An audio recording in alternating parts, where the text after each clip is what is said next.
Hello, welcome everybody to the Children's Classic Library. Make sure you subscribe so you never miss an upload. Also follow over on Instagram to see all of my book suggestions, tips, tricks, and all those kinds of fun things. So let's go ahead and get into today's reading. We're reading The Tale of Tom Kitten by Beatrix Potter. Once upon a time, there were 3 little kittens, and their names were Mittens, Tom Kitten, and Moppet. They had dear little fur coats of their own. They tumbled about the doorstep and played in the dust. But one day their mother, Miss Tabitha Twitchit, expected friends to tea, so she fetched the kittens indoors to wash and dress them before the fine company arrived. First, she scrubbed their faces. This one is Moppet. Then she brushed their fur. This one is Mittens. Then she combed their tails and whiskers. This is Tom Kitten. Tom was very naughty and he scratched. Mrs. Tabitha dressed Moppet and Mittens in clean pinafores and tuckers, and then she took all sorts of elegant, uncomfortable clothes out of a chest of drawers in order to dress up her son Thomas. Tom Kitten was very fat, and he had grown. Several buttons burst off. His mother sewed them on again.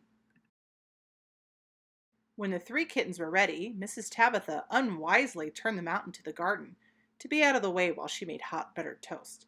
Now keep your frocks clean, children. You must walk on your hind legs. Keep away from the dirty ash pit, and from Sally Hennypenny, and from the pigsty and the puddle ducks.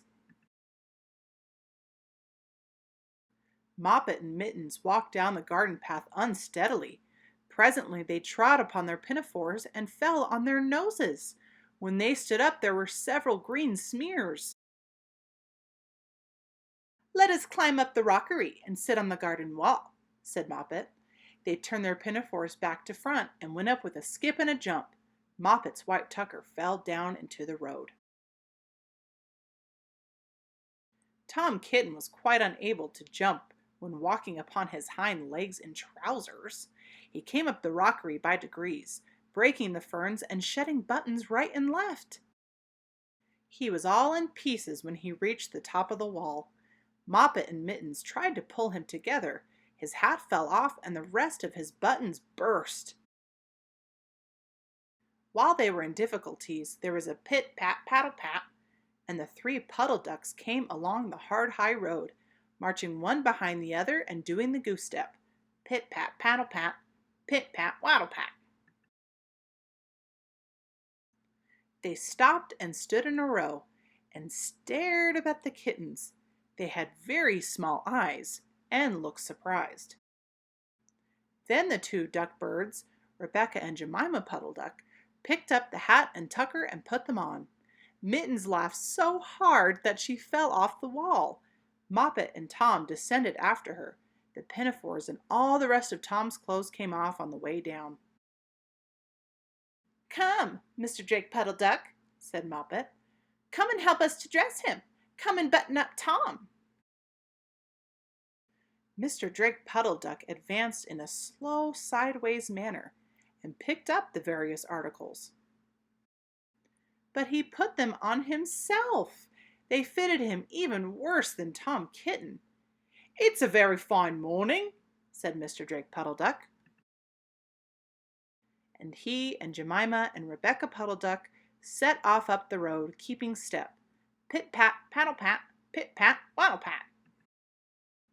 Then Tabitha Twitchit came down the garden and found her kittens on the wall with no clothes on. She pulled them off the wall, smacked them, and took them back to the house. "My friends will arrive in a minute, and you are not fit to be seen. I am affronted," said Miss Tabitha Twitchit. She sent them upstairs, and I am sorry to say she told her friends that they were in bed with the measles, which was not true. Quite the contrary. They were not in bed, not in the least. Somehow there were very extraordinary noises overhead, which disturbed the dignity and repose of the tea party. And I think that someday I shall have to make another, larger book to tell you more about Tom Kitten. As for the puddle ducks, they went into a pond. The clothes all came off directly because there were no buttons. And Mr. Drake Puddle Duck and Jemima and Rebecca have been looking for them ever since. Today we're reading The Tale of Samuel Whiskers by Beatrix Potter. Once upon a time there was an old cat called Mrs. Tabitha Twitchit, who was an anxious parent. She used to lose her kittens continually, and whenever they were lost, they were always in mischief. On baking day, she determined to shut them up in a cupboard. She caught Moppet and Mittens, but she could not find Tom. Mrs. Tabitha went up and down all over the house, mewing for Tom Kitten. She looked in the pantry under the staircase, and she searched the best spare bedroom that was all covered up with dust sheets. She went right upstairs and looked into the attics, but she could not find him anywhere.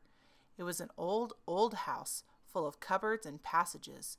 Some of the walls were 4 feet thick, and there used to be queer noises inside them, as if there might be a little secret staircase. Certainly there were odd little jagged doorways in the wainscot, and things disappeared at night, especially cheese and bacon. Mrs. Tabitha became more and more distracted and mewed dreadfully. While their mother was searching the house, Moppet and Mittens had gotten into mischief. The cupboard door was not locked, so they pushed it open and came out. They went straight to the dough, which was set to rise in a pan before the fire. They patted it with their little soft paws. "Shall we make dear little muffins?" said Mittens to Moppet. But just at that moment, somebody knocked at the front door, and Moppet jumped into the flour barrel in a fright. Mittens ran away to the dairy and hid in an empty jar on the stone shelf where the milk pans stand. The visitor was a neighbor, Mrs. Ribby. She had called to borrow some yeast. Mrs. Tabitha came downstairs mewing dreadfully.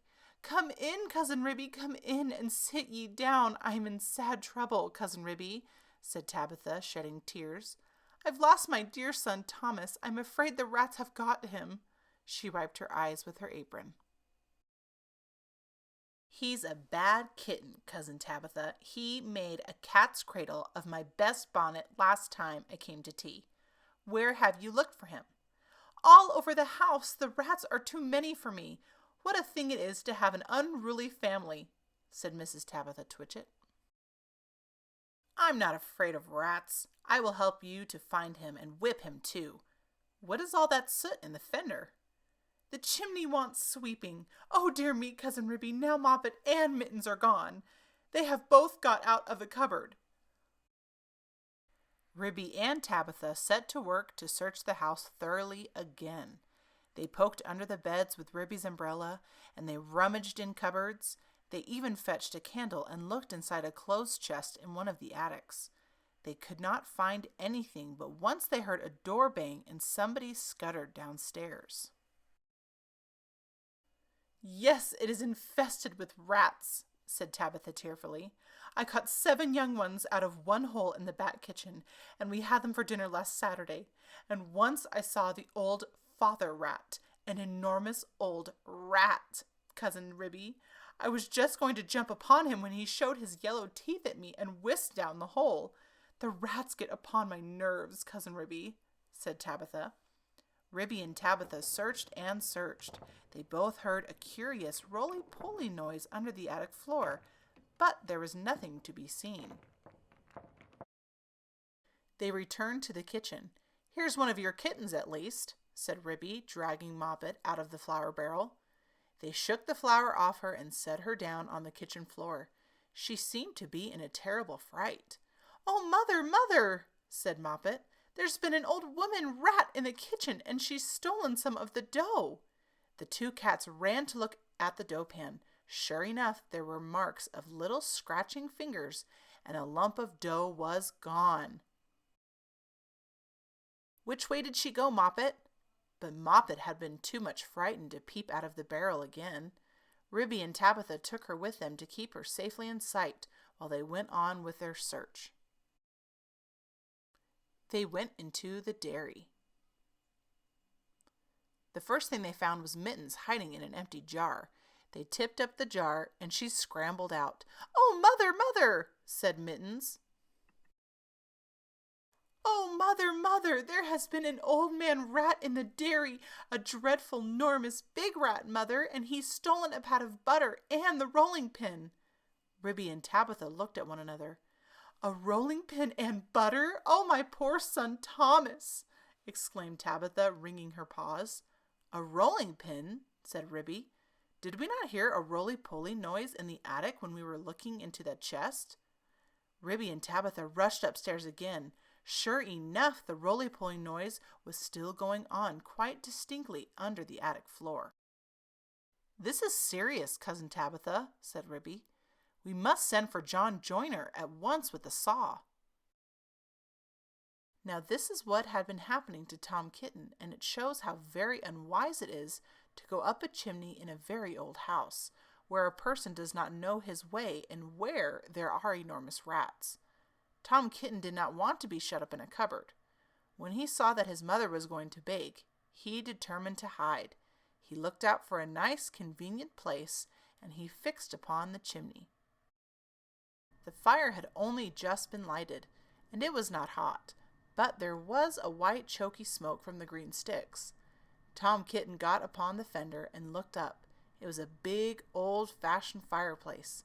The chimney itself was wide enough inside for a man to stand up and walk about, so there was plenty of room for little Tom Cat.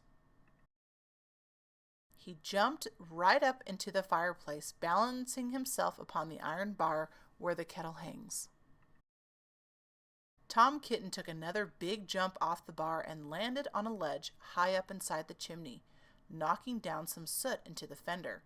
Tom Kitten coughed and choked with the smoke, and he could hear the sticks beginning to crackle and burn in the fireplace down below. He made up his mind to climb right to the top and get out on the slates and try to catch sparrows. "I cannot go back. If I slipped, I might fall in the fire and singe my beautiful tail and my little blue jacket." The chimney was a very big, old-fashioned one. It was built in the days when people burnt logs of wood upon the hearth. The chimney stack stood above the roof like a little stone tower, and the daylight shone down from the top under the slanting slates that kept out the rain. Tom Kitten was getting very frightened. He climbed up and up and up. Then he waded sideways through inches of soot. He was like a little sweep himself. It was most confusing in the dark. One flue seemed to lead into another. There was less smoke, but Tom Kitten felt quite lost. He scrambled up and up, but before he reached the chimney top, he came to a place where somebody had loosened a stone in the wall. There were some mutton bones lying about. "This seems funny," said Tom Kitten. "Who has been gnawing bones up here in the chimney? I wish I had never come. And what a funny smell! Is it something like a mouse, only dreadfully strong? It makes me sneeze," said Tom Kitten. He squeezed through the hole in the wall and dragged himself along a most uncomfortably tight passage where there was scarcely any light. He groped his way carefully for several yards. He was at the back of the skirting board in the attic, where there is a little mark in the picture. All at once he fell head over heels in the dark, down a hole, and landed on a heap of very dirty rags. When Tom Kitten picked himself up and looked about him, he found himself in a place that he had never seen before, although he had lived all his life in the house. It was a very small, stuffy, fusty room with boards and rafters and cobwebs and lath and plaster. Opposite to him, as far away as he could sit, was an enormous rat. "What do you mean by tumbling into my bed all covered with smuts?" said the rat, chattering his teeth. "Please, sir, the chimney wants sweeping," said poor Tom Kitten. "Anna Maria! Anna Maria!" squeaked the rat. There was a pattering noise, and an old woman rat poked her head round a rafter. All in a minute she rushed upon Tom Kitten, and before he knew what was happening, his coat was pulled off and he was rolled up in a bundle and tied with string in very hard knots. Anna Maria did the tying. The old rat watched her and took snuff. When she had finished, they both sat staring at him with their mouths open. Anna Maria, said the old man rat, whose name was Samuel Whiskers. Anna Maria, make me a kitten dumpling roly poly pudding for my dinner. It requires dough and a pat of butter and a rolling pin, said Anna Maria, considering Tom Kitten with her head on one side. No, said Samuel Whiskers. Make it properly, Anna Maria, with breadcrumbs. Nonsense! Butter and dough, replied Anna Maria. The two rats consulted together for a few minutes and then went away. Samuel Whiskers got through a hole in the wainscot and went boldly down the front staircase to the dairy to get the butter. He did not meet anybody. He made a second journey for the rolling pin. He pushed it in front of him with his paws, like a brewer's man trundling a barrel. He could hear Ribby and Tabitha talking, but they were busy lighting the candle to look into the chest. They did not see him. Anna Maria went down by way of the skirting board and a window shutter to the kitchen to steal the dough. She borrowed a small saucer and scooped up the dough with her paws. She did not observe Moppet. While Tom Kitten was left alone under the floor of the attic, he wriggled about and tried to mew for help, but his mouth was full of soot and cobwebs, and he was tied up in such very tight knots he could not make anybody hear him, except a spider, which came out of a crack in the ceiling and examined the knots critically from a safe distance. It was a judge of knots because it had a habit of tying up unfortunate bluebottles. It did not offer to assist him. Tom Kitten wriggled and squirmed until he was quite exhausted. Presently the rats came back and set to work to make him into a dumpling. First they smeared him with butter, and then they rolled him in the dough. Will not the string be very indigestible, Anna Maria? Inquired Samuel Whiskers. Anna Maria said she thought that it was of no consequence, but she wished that Tom Kitten would hold his head still as it disarranged the pastry. She laid hold of his ears. Tom Kitten bit and spat and mewed and wriggled, and the rolling pin went roly-poly, roly, roly, poly-roly. The rats each held an end. His tail is sticking out. You did not fetch enough dough, Anna Maria. I fetched as much as I could carry, replied Anna Maria. I do not think, said Samuel Whiskers, pausing to take a look at Tom Kitten. I do not think it would be a good pudding. It smells sooty. Anna Maria was about to argue the point when all at once there began to be other sounds up above. The rasping noise of a saw and the noise of a little dog scratching and yelping. The rats dropped the rolling pin and listened attentively. We are discovered and interrupted, Anna Maria. Let us collect our property and other people's and depart at once. I fear that we shall be obliged to leave this pudding. But I am persuaded that the knots would have proved indigestible, whatever you may urge to the contrary. Come away at once and help me to tie up some mutton bones in a counterpane, said Anna Maria. I have got half a smoked ham hidden in the chimney. So it happened that by the time John Joiner had got the plank up, there was nobody under the floor except the rolling pin and Tom Kitten and a very dirty dumpling. But there was a strong smell of rats, and John Joiner spent the rest of the morning sniffing and whining and wagging his tail and going round and round with his head in a hole like a gimlet. Then he nailed the plank down again and put his tools in his bag and came downstairs. The cat family had quite recovered. They invited him to stay to dinner. The dumpling had been peeled off Tom Kitten and made separately into a bag pudding with currants in it to hide the smuts. They had been obliged to put Tom Kitten into a hot bath to get the butter off. John Joiner smelt the pudding, but he regretted that he had not time to stay to dinner, because he had just finished making a wheelbarrow for Miss Potter, and she had ordered 2 hen coops.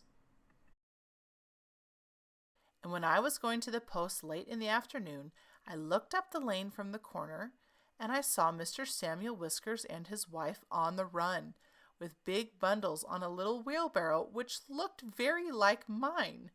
They were just turning in at the gate to the barn of Farmer Potatoes. Samuel Whiskers was puffing and out of breath. Anna Maria was still arguing in shrill tones.